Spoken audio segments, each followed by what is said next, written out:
up mga kasisi ko, and for today's upload, eto nga is nung December 30, 2025 pa. Sa sobrang busy nga ng person ay hindi niya na magawang mag-edit kada araw. Kaya late na talaga. Samahan niyo akong maglaba dahil nga magbabagong taon, ayokong papasok ang 2026 na marami tayong labahan. As you can see, nagda-dryer na ang person dahil nga hindi ko pinagsabay-sabay yung paglalaba. Puro lang naman damit ng asawa ko to, pero sadyang madami lang talaga. Grabe, naka-fast forward na nga talaga to, pero talagang binibilisan ko na dahil may gagawin pa ako. Kumbaga ayoko kasing papasok na 2026 na marami tayong labahan at marami tayong tupiin at marami tayong hugasin. And ito na nga guys, ito pa yung batch 2 na lalabahan ko, 'di ba? Sabi sa inyo madami eh. Grabe, sa totoo lang kasi nangangalay na talaga yung likod ko sa paglalaba pag nagkukusot ako. Kaya nagde-demand na talaga ako ng washing dahil yung likod ko is pang senior citizen na. And ito na nga guys, full sampay na ang person, konting kembot na lang matatapos ka din. And pagkatapos ko nga talaga maglaba niyan, ayan, meron na namang nakalagay sa laundry na para bang gusto ko na lang maglaba.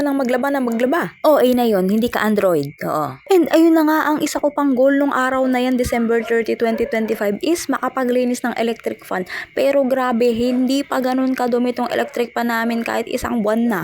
Oo. November 7, 2025 kasi ito unang ginamit, tapos December 30, 2025 lang siya nalinisan. O grabe, 'di ba? Higit isang buwan. Kung ikukumpara kasi to dun sa nauna naming electric fan, which is yung iniregalo sa amin nung kasal, mas gusto ko to, grabe. Same brand, Astron. Pero magkaiba sila ng quality dahil yung una naming electric fan is yung pagka-plastic niya is pag tinapon mo or binagsak mo, siguro yung hélice niya is ganun, hindi ganun katibay. Pero ito talaga yung plastic talaga siya, yan yung hélice niya. Tapos yung pinaka-iniikot-ikot niya na yan is kahit ibato, pagbabatohin mo, ibato mo ng ibato, hindi siya magka-crack or ganun. Ganun yung pagkaka-plastic nito kaysa dun sa nauna naming electric pan. Ayun kasi yung naging problema ko dun sa isa naming electric pan. Nung iniikot ko, yan nasa pinakaharap niya.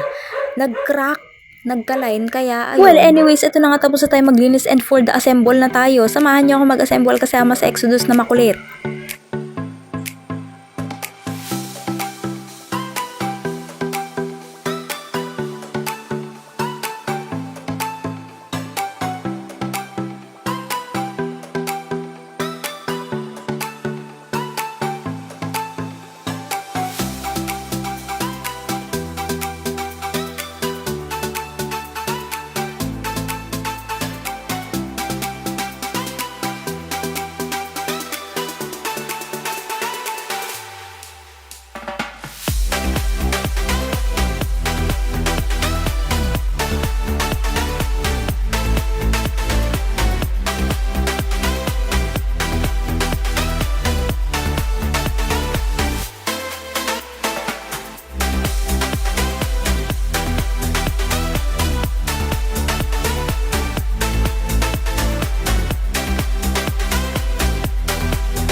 Well, anyways, hanggang dito na lang muna mga kasisi ko. Thank you for watching hanggang sa dulo. See you in my next upload. Babush!